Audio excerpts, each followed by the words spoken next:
My name is Glenn Bryson. I'm 76 years old, and for the past 4 decades, I've lived in the same house just outside a small town in Ohio. I built it with my own 2 hands the summer after my wife and I got married. Back then, it was just a patch of land and a pile of lumber, but I was full of dreams and determination. I taught history at the local high school, and every evening after work, I'd come out here and build, hammering, measuring, sanding, imagining what our life would look like within these walls. Eventually, it became a home, filled with the smells of cooking, the sound of laughter, the clatter of holiday dinners, and the rustle of children running up and down the stairs. Now it's quiet. Too quiet. The echoes are still there, but the people are gone. My wife, Nora, passed away 6 years ago. Cancer. She was the only person who truly saw me, who knew how to calm me when I grew tense, who brought color to everything. After she died, the house changed. It's hard to explain, but it lost its warmth. I still keep her books in the hallway shelf, her robe hanging behind the bathroom door, and her knitting basket untouched beside the living room couch. I talk to her sometimes. Not aloud, just in my mind, especially in the early mornings, when the light filters through the curtains the way she liked. I make coffee the way she used to like it, even though I never drink more than a few sips. It's more about the ritual than the taste. My daughter Margaret visits occasionally, or rather she used to. Lately, her visits have become increasingly rare, short, and formal, often accompanied by her husband Charles, a man I never quite trusted, but tried to tolerate for Nora's sake. Margaret was always my bright girl, curious and clever, the kind of child who asked too many questions in class and brought home stray animals.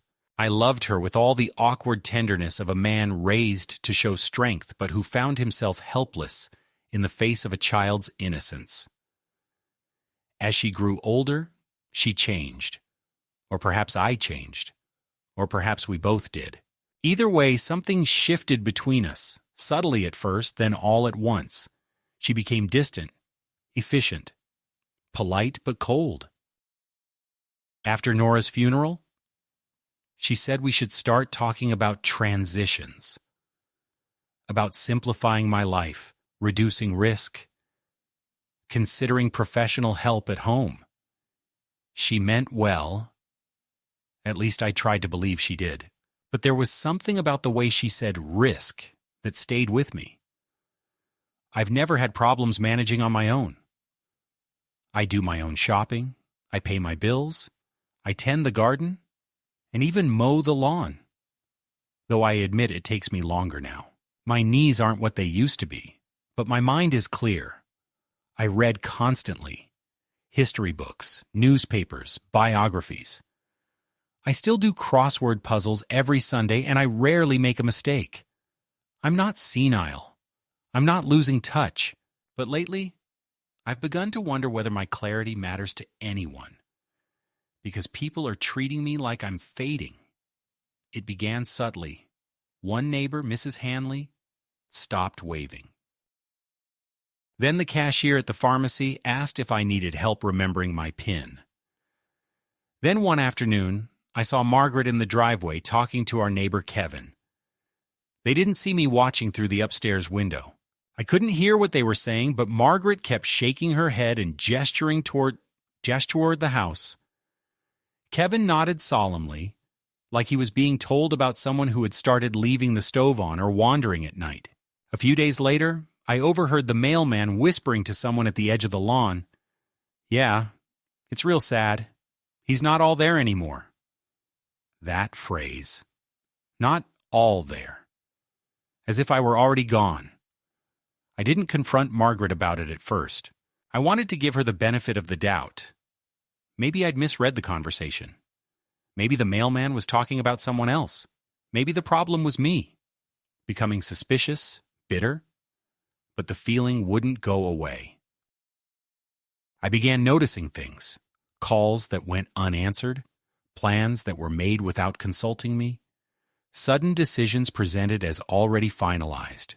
Charles came by one weekend with a clipboard, said he was doing a safety check on the house, fire alarms, gas lines, the works. He said it was standard. I told him I've been maintaining this house longer than he's been alive. He laughed and said, "No offense, Glenn, but your generation doesn't always know when it's time to pass the torch." I haven't spoken to him since. What hurts the most isn't the disrespect. I can handle that. What cuts deeper is the growing sense that they're preparing for something. A shift, a move, a transfer of control. They act like it's for my own good, but I can feel it in my bones. They're talking about me in past tense. Margaret started calling more often, but the conversations were always short and filled with leading questions. "Do you remember what day it is, Dad? Did you take your pills today? You sounded confused last week. Are you sleeping enough?" Then came the pamphlets. Brochures from assisted living centers, memory clinics, elder care lawyers. I threw them all away. But the seed had been planted. One morning, a man showed up at my door with a clipboard and a smile. He said he was a wellness consultant from the county office, here to conduct a standard cognitive wellness interview. I asked who sent him. He said my family had expressed concern. I told him I was perfectly fine, and that if he didn't leave my porch in 10 seconds, I'd call the police. He left, but not without a few notes scribbled down as he walked away. A few days later, I got a letter from the county office saying they were initiating an assessment of my mental competence and safety. That word, competence, leapt off the page like a slap. I sat in the kitchen that night, staring at that letter, holding it like it might burn me. I remembered Nora's voice. "If they ever start talking about putting you away, Glenn, don't let them. Don't let them do to you what they did to your father." My father had died in a home, not because he was mad, but because his second wife wanted the house. My mother had died in her own bed, with her hand in mine. That's how I wanted to go. But now I wasn't sure I'd have the chance. So this is where I am, a 76-year-old man in a house full of memories, watching as his own family begins to question his sanity, whisper to his neighbors, call the county behind his back. They say it's out of concern, but it doesn't feel like concern. It feels like betrayal, and it smells like preparation for a legal maneuver, for a medical determination, for a forced transition. They think I'm soft. That I'll go along quietly. That I'll sign the papers and let them take what's mine. But they've underestimated me, because while they've been talking about me behind closed doors, I've been taking notes, watching, recording, preparing. They think I've lost my mind, but I know exactly what they're doing. And I'm going to make damn sure the judge knows it too. It was a Wednesday morning in early September when the doorbell rang. Not a casual knock, not a neighbor's tap, but a long, deliberate ring that echoed through the hallway like an alarm. I had just sat down with my coffee, the paper still unopened beside me. I remember the way the light slanted through the curtains, the stillness of the house, the sound of the clock ticking above the mantel. I opened the door to find two people standing on the porch, a woman in a beige blazer holding a folder, and a younger man wearing khakis and a county-issued badge clipped to his belt. They introduced themselves as representatives from Adult Protective Services. The woman's name was Carol, and the man, I don't remember anymore. He didn't say much. Carol did most of the talking, her voice soft, practiced, almost maternal, in a way that immediately put me on edge. She said there had been a formal concern raised regarding my welfare. She emphasized that they were here only to check in, just a quick wellness assessment. I asked her who had filed the report. She said the information was confidential, but that the report had come from a close family member. I didn't need her to name names. I knew exactly who it was. My daughter, Margaret, or more precisely, Margaret and her husband Charles, the duo who had been tightening their grip on my life ever since Nora passed. I invited them in, not because I wanted to, but because refusing would only confirm whatever lies had been told about me. I watched their eyes scan the room as they stepped inside, cataloging my surroundings like crime scene investigators. The house was clean. My bed was made. The dishes were washed. But still I could feel their gaze weighing every detail. Was the floor slippery? Were there pill bottles on the table? Was the TV too loud? We sat in the living room. Carol opened her folder and began asking questions. Was I eating regularly? Did I have trouble remembering dates? Did I sometimes get lost or confused? Did I ever feel scared in my own home? The questions were carefully worded. Not accusations, but invitations to admit weakness. I answered each one with slow, deliberate calm. Yes, I cook my own meals. No, I don't forget where I am. No, I don't feel afraid in my home. I explained that I still read the newspaper every day, that I managed my own finances, that I had no trouble navigating the grocery store or keeping my medications in order. Carol smiled politely and took notes. The young man remained mostly silent, nodding occasionally, his eyes darting between me and her clipboard. Then Carol shifted in her seat and said, "We're just here to ensure your safety, Mr. Bryson. Sometimes people reach an age where they need more support than they realize. It's not about ability. It's about dignity and comfort." That word again. Dignity. As if I had already lost it. As if inviting strangers into my home to question my sanity was a kind of compassion. I told her I appreciated the concern, but that I was fully capable of taking care of myself. I offered to show her my bills, my pill organizer, my appointment calendar. She declined, saying that this was only an initial visit, but that depending on what they found, further steps might be necessary. That's when the chill set in. Further steps? Before leaving, she handed me a pamphlet, the same one Margaret had left on my kitchen table 2 months prior, a guide to local assisted living options. "Just for your reference," she said, slipping it onto the end table like a calling card. They left shortly after, thanking me for my time and promising to follow up. I stood in the doorway watching them walk to their car, my hand still clutching the edge of the doorframe as if it might collapse under me. That evening, I called Margaret. She didn't pick up. I called again. No answer. I left a message. "I had visitors today. You know who sent them. You and I need to talk. Immediately." She didn't call back that night. The next morning, I received a voicemail. She sounded cheerful, almost overly so. "Hi, Dad. Just got your message. Sorry I've been swamped with work. What's this about visitors?" "Oh, if you mean Carol from APS, yes. I asked her to stop by. I just worry about you. You've seemed off lately, forgetting things. We just want what's best for you. Call me later." That fake lightness in her tone, like she was talking to a child who'd misplaced his slippers, made my blood boil. I didn't call back. Instead, I went to the local courthouse and requested copies of any open petitions or filings under my name. I had a sinking suspicion that this wasn't just a wellness check. The clerk pulled up my name and found a document filed 2 days earlier, a petition for temporary guardianship.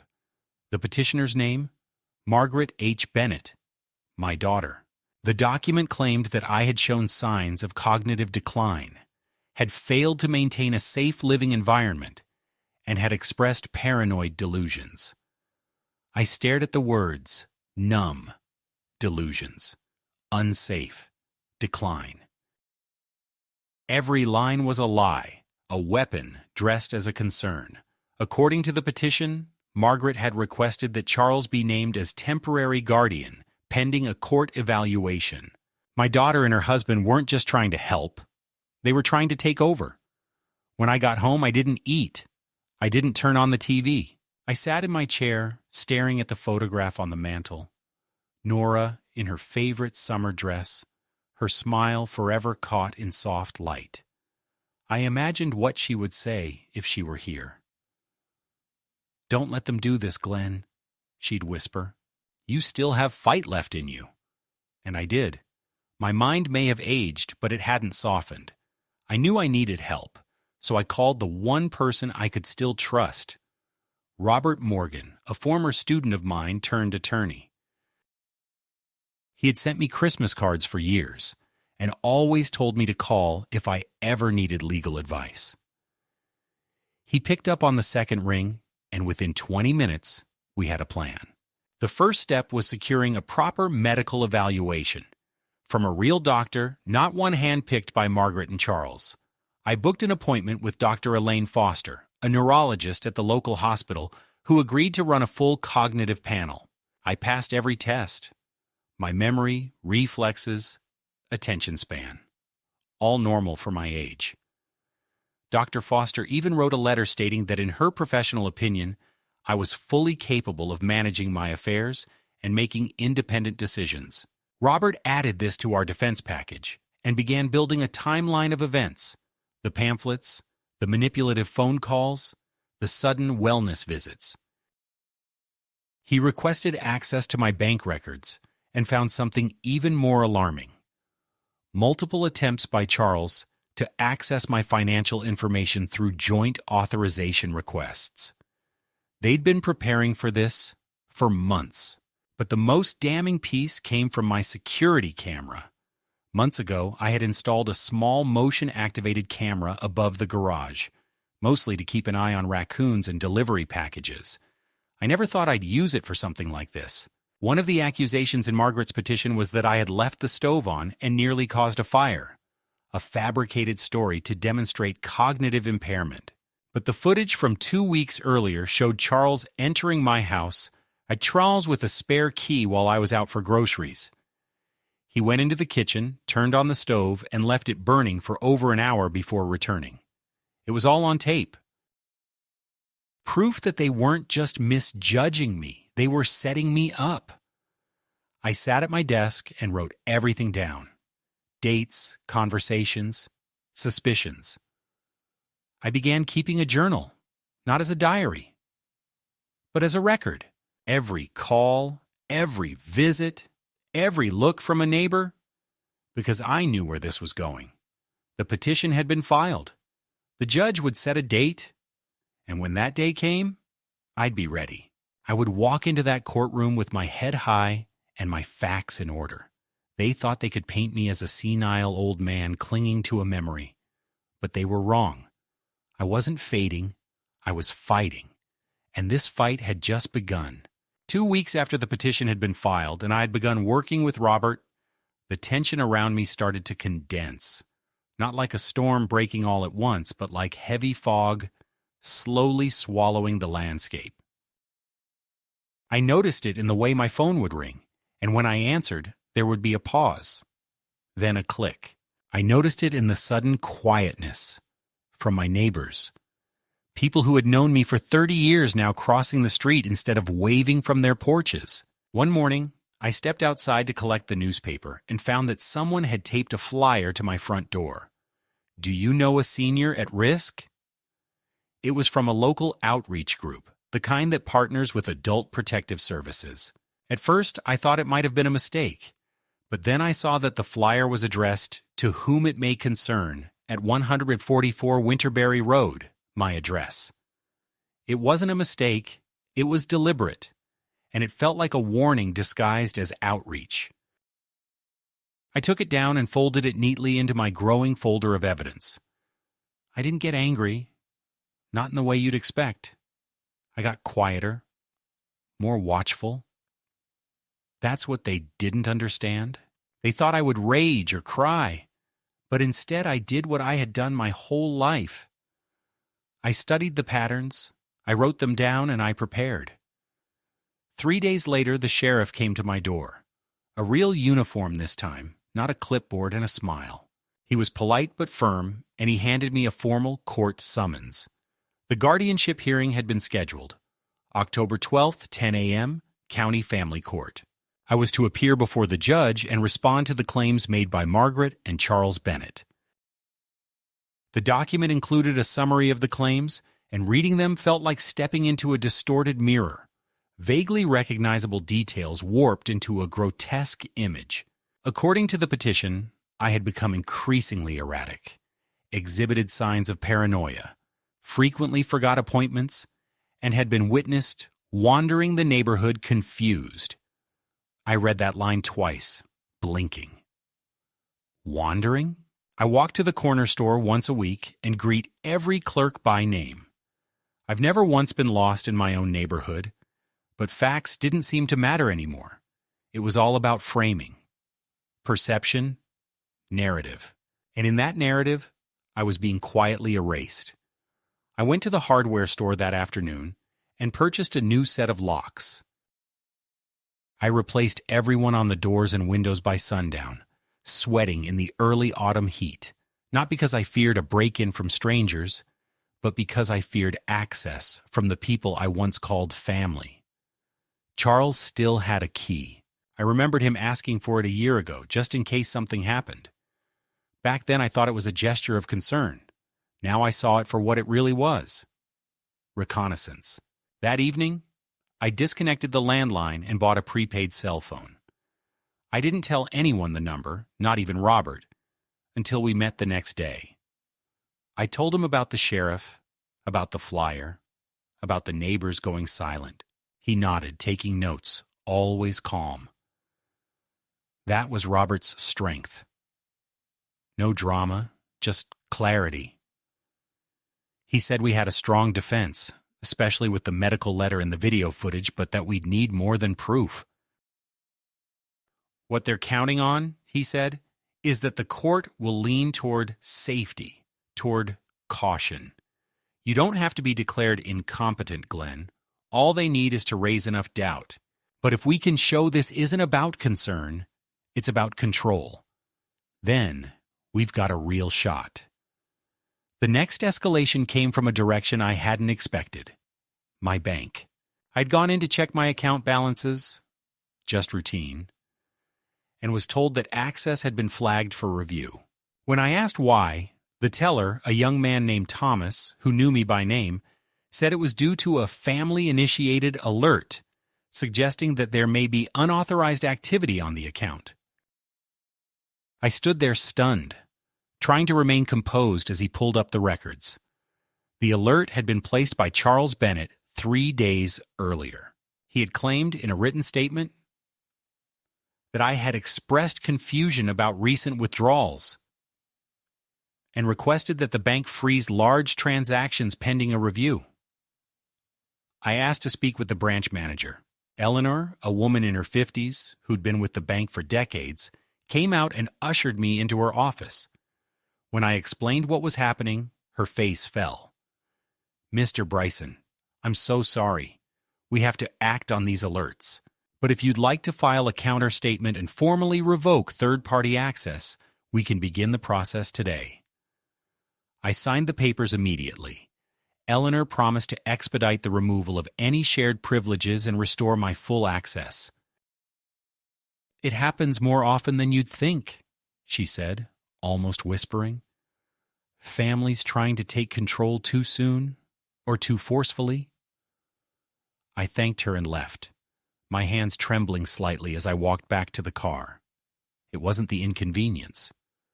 It was the realization that Charles was moving faster than I had thought, that they were trying to build a case not just of confusion, but of financial mismanagement. They wanted me to look not just old, but dangerous to myself. That night, I couldn't sleep. I sat in the living room with only the hallway light on, reading through the court documents, highlighting the most egregious lies. Then I flipped through the letters Nora had written me over the years.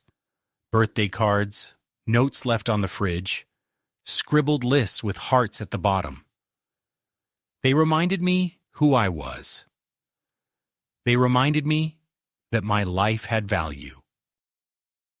And as I sat there, a knock came at the door. Soft, tentative, but insistent. I froze. It was nearly midnight. I approached the door quietly and looked through the peephole. It was Kevin, the neighbor who had stopped waving, the one I'd seen speaking to Margaret. I opened the door cautiously. "I shouldn't be here," he said, "but I need to tell you something." I let him in. He looked nervous, holding a manila envelope in his hand. He sat on the edge of the couch, avoiding my eyes. "I overheard something," he said, "a few weeks ago. Your daughter and her husband, they were talking in my backyard. Thought no one could hear them. They said you'd be taken care of before the year was out, that the court would side with them if they pushed the right buttons, that if they got guardianship, they'd have access to everything, your house, your pension, your insurance. I didn't know what to do. I wanted to think maybe I misunderstood, but then I saw the sheriff's car here and—" He trailed off, then handed me the envelope. Inside was a printout, a screenshot from a neighborhood message board, a post from Charles, under a pseudonym, asking for recommendations on nursing homes that deal with dementia and stubborn elderly patients. The post was dated 2 weeks before the guardianship petition was filed. They had planned it all. I looked at Kevin and nodded. "Thank you," I said, my voice hoarse. He stood to leave. "I'm sorry I didn't say something sooner." "You said it now. That's what matters." After he left, I added the screenshot to my folder. The case wasn't just about me proving I was sane. It was about proving they were lying. The hearing was coming, and the noose was tightening. But I wasn't going to hang quietly. They had built a narrative.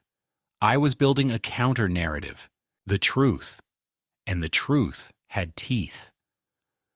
The morning of the hearing arrived draped in silence, the kind that wraps around you like fog and makes even your own breathing feel like a disruption. I dressed slowly, choosing the navy suit Nora had once called the respectable one, the one I wore to every parent-teacher conference and later to her funeral. I brushed the lapels twice, even though there was no dust, and polished my shoes, more out of habit than concern for appearance. I was preparing for something sacred, not a battle exactly, but a reckoning. The courthouse was a low brick building with a flag that hung motionless in the windless autumn air. Robert met me at the steps, his briefcase already open, the manila folder with our case neatly arranged inside. His calmness didn't waver, but I could tell by the stiffness of his jaw that he knew this was more than procedural. This was personal. Inside, the courtroom was quiet, almost sterile. Pale walls, wooden benches, and a scattering of people. At the far end sat the judge, a woman named Cynthia Delaney, known in the county for her firm, no-nonsense demeanor. She had a reputation for favoring caution in guardianship cases, for leaning towards safety over risk. I wasn't sure if that made her an ally or an obstacle. Margaret and Charles sat across the aisle, side by side, dressed for grief, their faces arranged in expressions of practiced worry. Margaret looked at me, then quickly away, as if I were already a ghost. Charles didn't look at me at all. The proceedings began with formality, the recitation of names, the purpose of the hearing, the reading of the petition. I listened without blinking as the court clerk read aloud from the statements my daughter had submitted. They sounded like eulogies, written by someone trying to keep the estate. She claimed I had become disoriented in public, that I forgot conversations, that I lashed out at her when she tried to help. There was even a paragraph about me accusing the neighbors of conspiracy, which I knew referred to the moment I saw her whispering to Kevin across the driveway, the moment I finally realized what she was capable of. After the clerk finished, Margaret stood. Her voice was soft, trembling, perfectly calibrated for maximum sympathy. She said she loved her father, that this was the hardest decision she had ever made, that it wasn't about money or control, but about safety, about love. She recounted stories, small ones, about me forgetting to turn off the lights, about repeating the same anecdote twice at dinner, about a time she found me crying in the kitchen after Nora died. She made it all sound so tragic, so inevitable, the slow, sad unraveling of a once dignified man. And the courtroom, the judge, the clerk, even Robert, seemed to bend slightly under the emotional weight of her words. That was the moment I realized how dangerous she had become. Because she believed her own performance. Or worse, she didn't believe a word of it, but knew exactly how to make others believe it. Then it was my turn. Robert rose and introduced the independent medical evaluation. He laid out the timeline of events, from the surprise wellness check to the discovery of the guardianship petition. He handed over Dr. Foster's report, clearly stating that I was fully competent, mentally sound, and in no need of oversight. He presented the bank documents showing attempts by Charles to seize financial access without my knowledge. Then, in a steady voice, he requested to play a short video for the court.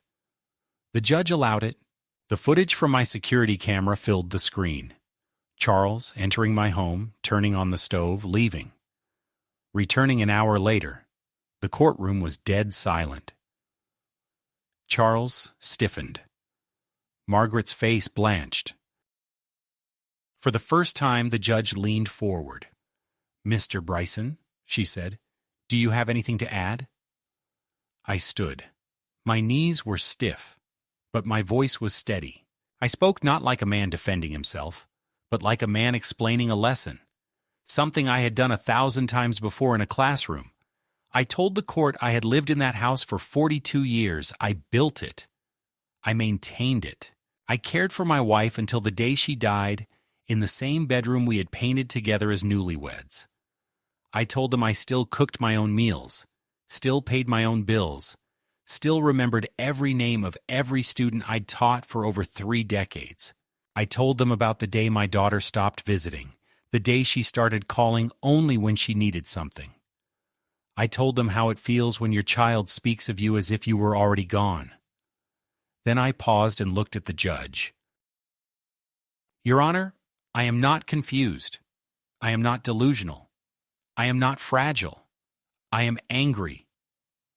Not because my daughter wants to help me, but because she wants to replace me. She wants to rewrite me, and I won't allow that." The silence afterward felt electric.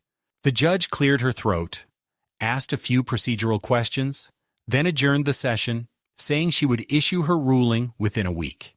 As we left the courtroom, I walked past Margaret without looking at her. She called out, "Dad?" But I kept walking. There was nothing left to say. That night I didn't sleep much. I sat on the porch watching the stars, wondering what Nora would have thought of all this. I didn't feel victorious. I felt hollow, but something had shifted. The worst was no longer ahead. It was behind me now. And from here on, everything would be about reclaiming what they had tried to take. My name, my dignity, and my life. The war had begun with whispers. But now, finally, my voice had been heard.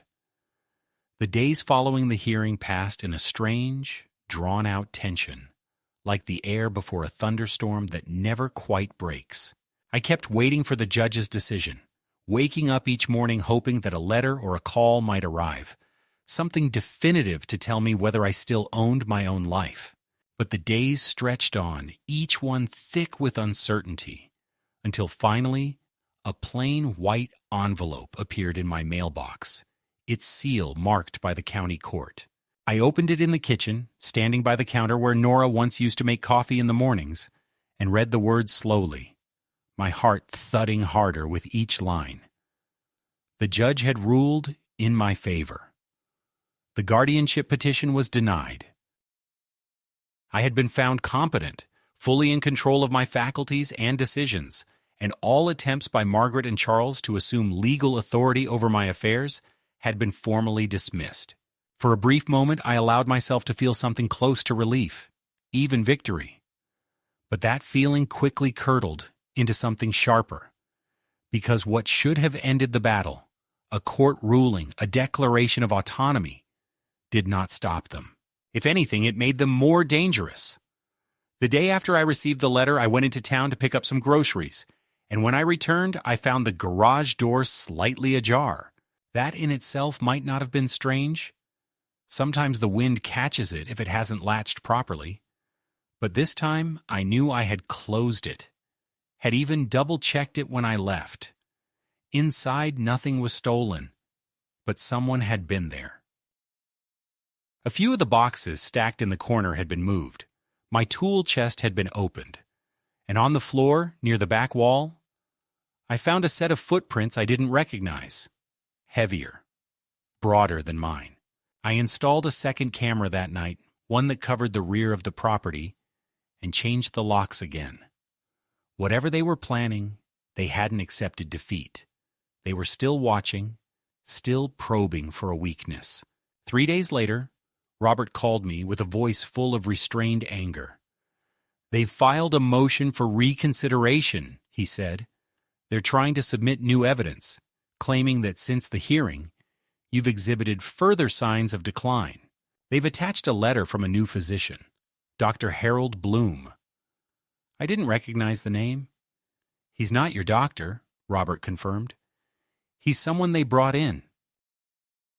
The letter alleges memory lapses, erratic behavior, increasing isolation. My stomach clenched. "They're trying to relitigate the same case," Robert said. "It's desperate. But depending on the judge's tolerance, we may be forced to respond." I asked if he thought they had any chance. He was silent for a moment. "Unlikely, but not impossible. It depends on how much sway they can create with this so-called new diagnosis. We'll need to discredit it. And quickly."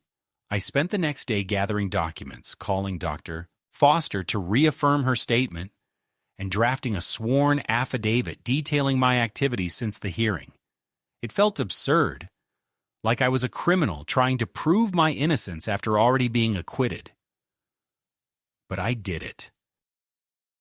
Because I understood now that they weren't just trying to protect themselves anymore. They were trying to break me, piece by piece, inch by inch, until I lost the will to resist. Then came the attack on the house. Not physical, but financial.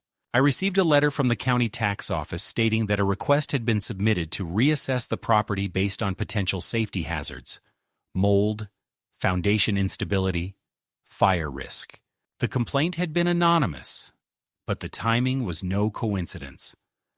An inspector arrived 2 days later, polite but firm, and spent nearly 2 hours walking through the home, taking photos, asking questions. When he left, he told me that any required repairs would need to be addressed within 90 days, or the property might be deemed uninhabitable under county ordinance.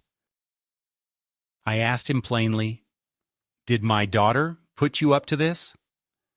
He looked uncomfortable, but didn't deny it. "Sir, I'm just following protocol." That night, I sat in my living room, the court letter in one hand, the county notice in the other, and tried to make sense of what I was feeling. It wasn't fear anymore. It wasn't confusion. It was something deeper, more ancient, a kind of sorrow fused with rage. I had given Margaret everything: my love, my trust, my patience. I had built this house with my own hands and filled it with a life of meaning. And now, the person I had once carried in my arms was trying to strip it all away, not out of malice, but out of something colder: entitlement. She believed it was hers already. My life, my legacy, my dignity. And Charles, always behind her, always nudging, always steering her toward the next legal loophole or financial opportunity. I knew his type: calculated kindness, smiles sharpened like knives. The next morning, I did something I hadn't done in years. I went to the local library, sat at one of the old wooden desks, and began looking into property law. I learned more in one afternoon than I had in months of conversation with lawyers. I found a clause, obscure but real, about title partitions in joint ownership scenarios. It stated that in cases of prolonged legal dispute, one party may initiate a forced sale of the property if they can prove that cohabitation is untenable or that their share of the ownership is being obstructed. I brought it to Robert. He reviewed it, nodded slowly, and said, "If we wanted to, we could try it. It's aggressive, but it's legal." That's when the thought truly formed. If they wanted to take the house, maybe it was time to take it from them first. I asked Robert to begin drafting paperwork.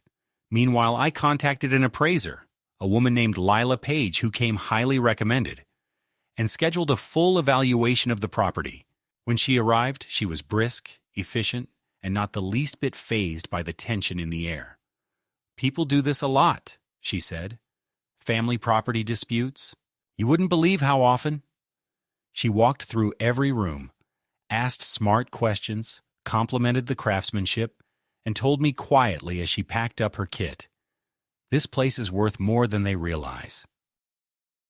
If you sell, you'll be in a strong position." That was all I needed to hear.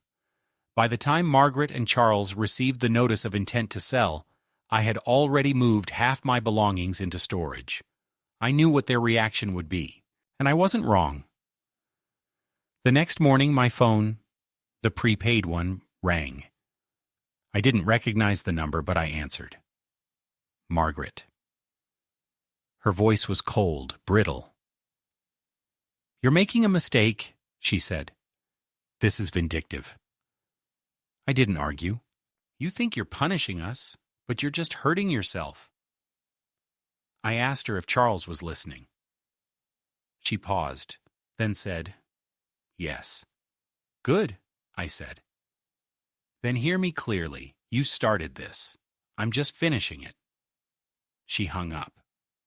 The legal battle that followed was tedious, exhausting, and full of procedural delays. They challenged the appraised value, disputed the paperwork, attempted to freeze the sale through emergency injunctions. But none of it stuck. Because the court had already ruled me competent. Because I had proof.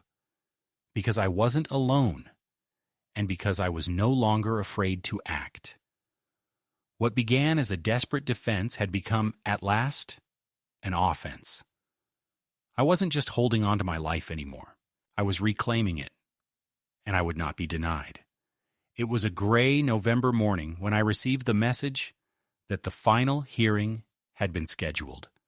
The culmination of months of back-and-forth filings, accusations, and counterclaims. The motion to force the sale of the house had moved through the court system faster than expected, largely because my case had already been established as credible, and the judge was the same one who had ruled against the guardianship. This time I knew the courtroom well, knew the feel of its wooden benches, and the way the light slanted through its high windows. I arrived early, dressed simply, and waited in the hallway where everything smelled of old paper and floor polish. Margaret and Charles entered 10 minutes before the hearing, looking tired, worn down by the weight of their own war. There was no attempt at warmth, no last-ditch effort at reconciliation, just the mechanical acknowledgement of people who had once shared a life and were now adversaries in the most bitter of legal contests. The hearing began without ceremony. The judge, firm as ever, reviewed the facts briskly, reminded both parties of the prior findings. My legal capacity, the legitimacy of my ownership, the timeline of events. Margaret's lawyer spoke first, trying to argue that the forced sale would cause undue hardship, and that my decision was driven by emotional volatility rather than practical necessity. She claimed that my move to initiate the sale was retaliation, a reaction to being challenged on his declining health, and not a reasoned act. But there was no heat behind her words, just repetition. Everyone in that room already knew what had transpired. The evidence had been documented, the motives exposed, the boundaries crossed. Robert stood and delivered a clean, methodical summary of our position, that I had attempted every reasonable avenue to coexist with my co-owners, that I had been excluded from the property I had helped finance, that I had been the subject of false medical claims, and that the house had become not a home, but a legal and emotional trap. He submitted the final appraisal from Lila Page, showing the market value. He reiterated that I was entitled not just to dignity, but to financial justice, that co-ownership was untenable given the documented breakdown in familial trust. And when he finished, the judge did something unexpected. She asked if I wanted to speak, not as a legal formality, but as a personal gesture. I stood, my hands steady, and looked across the courtroom at my daughter. "I built that house for a family," I said, "but it hasn't been one for a long time. I gave everything I had to that home and to the people inside it. When my wife died, I hoped, foolishly, that the rest of us might hold together. But instead, I was turned into an obligation, a liability, a target. This process, as painful as it's been, has reminded me that I still have agency, that I still know what's real. And what's real is this: I cannot continue to exist in the shadow of people who do not respect me, who see my life as something to be managed. I do not want revenge. I want closure." When I sat down, the room was silent. Even Margaret looked away. The judge nodded once, then issued her ruling. The house would be sold, with proceeds divided by legal ownership. 1/3 to me, 2/3 to them. They would have 30 days to vacate the premises or arrange a buyout under market value. If neither occurred, the property would be listed publicly. After the hearing, I didn't go home right away. I walked through the park where Nora and I used to spend weekends, sat on a bench, and listened to the wind shuffle through the dying leaves. I thought I would feel triumph, but what I felt instead was clarity. Cold, clean, final. That night, I opened a bottle of wine, the good kind Nora used to save for holidays, and I drank a single glass to mark the end of something not with celebration, but with ceremony. A week later, they made their final move. And it was as ugly as it was predictable. I received a cease and desist letter from their lawyer, threatening to sue for emotional distress, accusing me of waging a campaign of defamation and elder coercion. The letter claimed I had manipulated court processes, influenced neighbors to malign their reputation, and exhibited vengeful behavior unbecoming of a rational adult.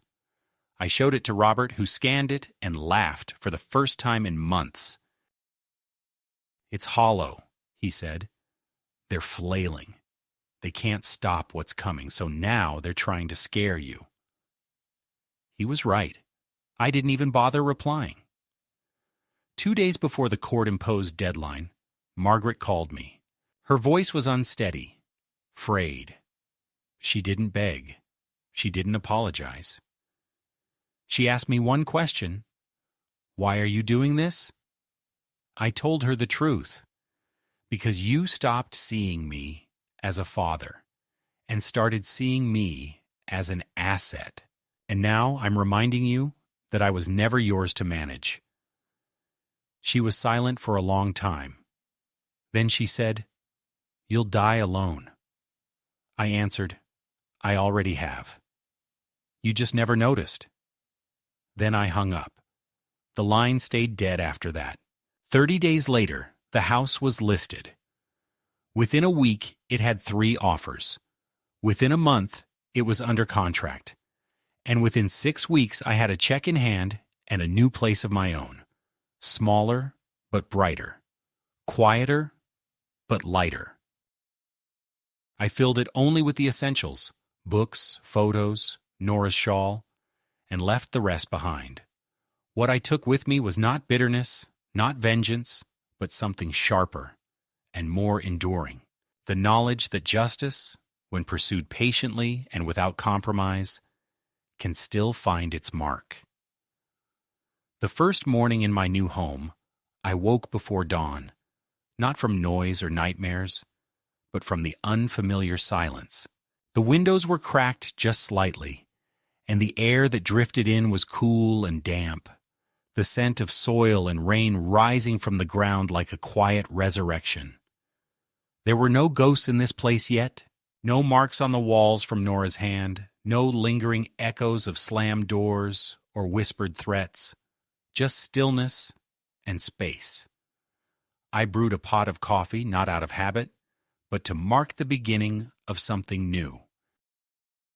The kitchen was small, the counters unfamiliar, but the act itself felt grounding. I sat at the table with my cup, watching light gradually creep across the floor, and for the first time in years, I felt the presence of choice, not the illusion of control, but the genuine, sturdy feeling that I was exactly where I chose to be. The town was different, smaller, even quieter than the one I had left. But people here didn't know my name, and that was a blessing. I went to the post office the second day and signed up for a new box. The clerk, a woman maybe in her 50s, asked how long I'd be staying. Indefinitely, I said. I didn't give a forwarding address. Let Margaret and Charles wonder. Let them stew in the silence I left behind, in the hollow space where my presence used to be something they could leverage and twist. I wasn't interested in updates. I didn't want to know what they did with their third of the sale money, whether they paid down their debts or fought over it or squandered it. That story no longer belonged to me. I thought I might feel something like sadness, a kind of slow-burning regret. Not for what I'd done, but for how it had ended. But the truth was, the grief had already passed, long before the house was sold. It had come in waves over the years, when I first noticed Margaret avoiding my calls, when Charles began making decisions on my behalf, when the neighbors looked at me like I was a man unraveling. Those were the real endings. This was aftermath. And aftermath, however lonely, is a kind of freedom. There's a library in town, not large, but with deep shelves and quiet corners. I go there twice a week. I read the papers, leaf through dusty hardcovers, sometimes sit by the front window and watch people pass. A teenage girl works the front desk, smart, curious, and one afternoon she asked me what I used to do. I told her I'd been a teacher. History, she asked. I nodded. Want to help me sort the donation cart? She offered, and I agreed. Now it's something we do together, an unspoken arrangement. She tells me about her classes. I tell her about the past, not as dusty timelines, but as real stories of real people who, like me, had to learn too late how fragile dignity can be. I started writing again.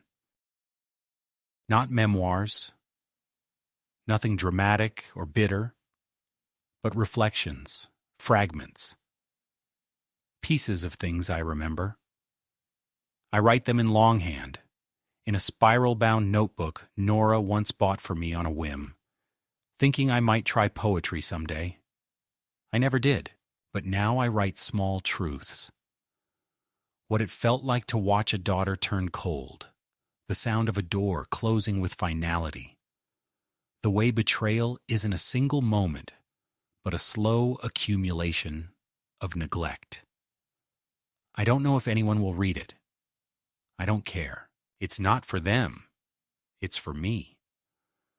A month after the move, I received a letter with no return address.